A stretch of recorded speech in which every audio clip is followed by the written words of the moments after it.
ইউনূস সরকারকে ডুবানোর জন্য আমার কাছে মনে হচ্ছে না বাইরের কোনো লোক দরকার হবে, ওই ভদ্রলোকই যথেষ্ট।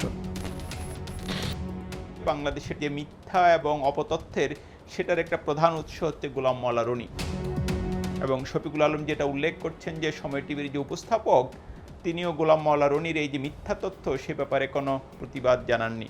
আসসালামু আলাইকুম, আশা করি আপনারা ভালো আছেন। আজ বিশেষভাবে আলোচনা করব সাবেক সংসদ সদস্য গোলাম মওলা রনিকে নিয়ে। তার সর্বশেষ একটি বক্তব্য বিপুল আলোচনা সমালোচনার জন্ম দিয়েছে এবং এটা আমি নিশ্চিত করেই বলতে পারি এটা ইতিহাসের বরখেলাপ। তিনি সত্য বলছেন না। এমনিতে গোলাম মওলা রনি খুবই আলোচিত মানুষ, গত ১.৫ দশকে বাংলাদেশের সবচেয়ে আলোচিত মানুষদের তিনি একজন।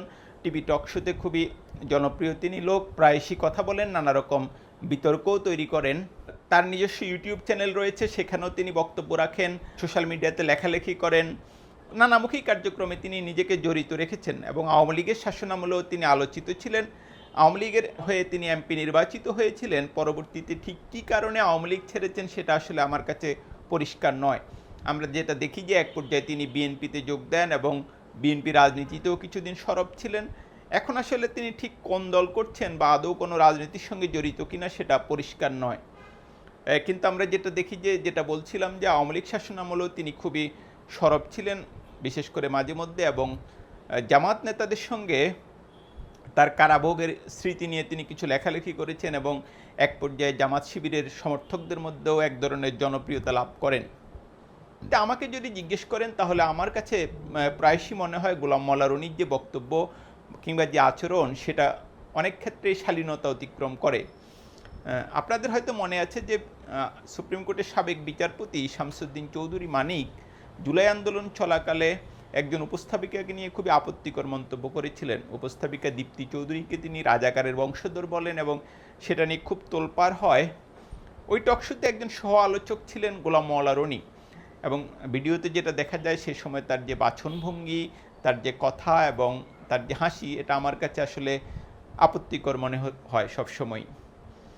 তো যেটা দেখলাম যে গোলাম মওলা রনি ৫ই আগস্টের পর থেকে আবার পুরো মাত্রায় সরব এবং প্রফেসর ইউনূসের সরকার দায়িত্ব নেওয়ার মনে হয় ২-৩ দিন পর থেকেই তিনি সরকারের সমালোচনা করে আসছেন এবং কয়েকদিন পরে পরেই ডেট দেন যে ৬ মাস, ২ মাস, ১ মাস পরে এই সরকার ব্যর্থ হবে, এই সরকার পতন হবে, পালানোর পথ পাবে না, নানা রকম থিওরি তিনি হাজির করেন এবং একটা সেট আপ আছে। আমি যেটা বুঝি যে ইউটিউব শোতে তিনি যেমন বলেন, কিছু টক শোতেও তার অ্যারেঞ্জ আছে, সেখানে গিয়েও তিনি একই ধরনের কথাবার্তা বলেন এবং যেহেতু এই সরকার অনেক ব্যাপারেই আসলে দুর্বল বলেন কিংবা অনেক ব্যাপারে কঠোর নয়, তাই হয়তো অনেক কিছু ইগনোরও করে।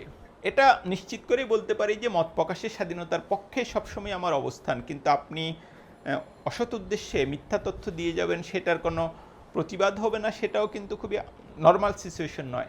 তো সর্বশেষ আমরা যেটা দেখছি তার একটি বক্তব্যের খুবই কড়া ভাষায় সমালোচনা করেছেন প্রধান উপদেষ্টার প্রেস সেক্রেটারি শফিকুল আলম এবং শফিকুল আলম যেটা বলছেন যে বাংলাদেশের টক শো এবং ইউটিউব শোয়ে যে মিথ্যা এবং অপতথ্যের সেটার একটা প্রধান উৎস হচ্ছে গোলাম মওলা রনি এবং সময় টিভির একটা টক শোতে অংশ নিয়ে তিনি যেটা বলেন যে এরশাদ আমলে যে নূর হোসেন নিহত হয়েছেন, নূর হোসেন মবের শিকার হয়েছেন, অথচ আমরা সবাই জানি নূর হোসেন ইতিহাসের সবচেয়ে গুরুত্বপূর্ণ চরিত্রগুলোর একটি এবং এরশাদ বিরোধী আন্দোলনের একটা আইকনিক চরিত্র এবং তাকে নির্মমভাবে গুলি করে এরশাদের আইনশৃঙ্খলা বাহিনী হত্যা করে।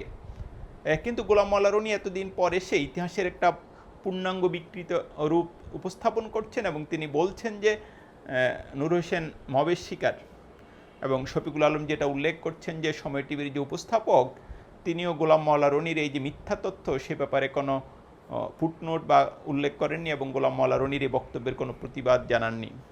আমি যেটা বলছিলাম যে ৫ই আগস্টের পর থেকে গোলাম মওলা রনি খুবই সরব এবং তিনি আসলে যা ইচ্ছা তাই বলছেন এবং একের পর এক গল্প হাজির করছেন এবং যেটা আমি উল্লেখ করেছি যে সরকারের দুর্বলতায় হোক, নানা কারণেই হোক, এই সময়ে বাংলাদেশে অনেকে নানা রকম আজগুবি তথ্য হাজির করছেন যার কোনো সত্যতা আসলে ওইভাবে পাওয়া যায় না এবং ওটার ওইভাবে প্রতিবাদও হয় না। মাসুদা বাট্টির কথাই ধরুন, তিনি নাকি একজন প্রগতিশীল সাংবাদিক, অথচ এনসিপির নেত্রী তাসনুবা জেবিনকে নিয়ে তিনি খুবই মিথ্যা একটা তথ্য, একটা ছবি ছড়ালেন এবং এটা নিয়ে কোনো সোশ্যাল মিডিয়া বলেন, আমাদের নাগরিক সমাজ বলেন, বুদ্ধিজীবী বলেন, কোথাও কোনো প্রতিবাদও হলো না।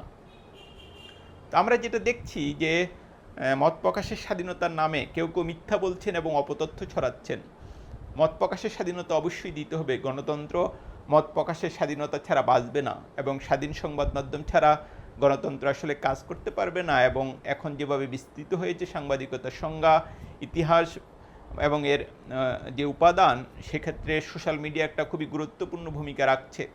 কিন্তু এটাও আমাদের নিশ্চিত করতে হবে আমরা যেন সত্যের সঙ্গে বসবাস করি।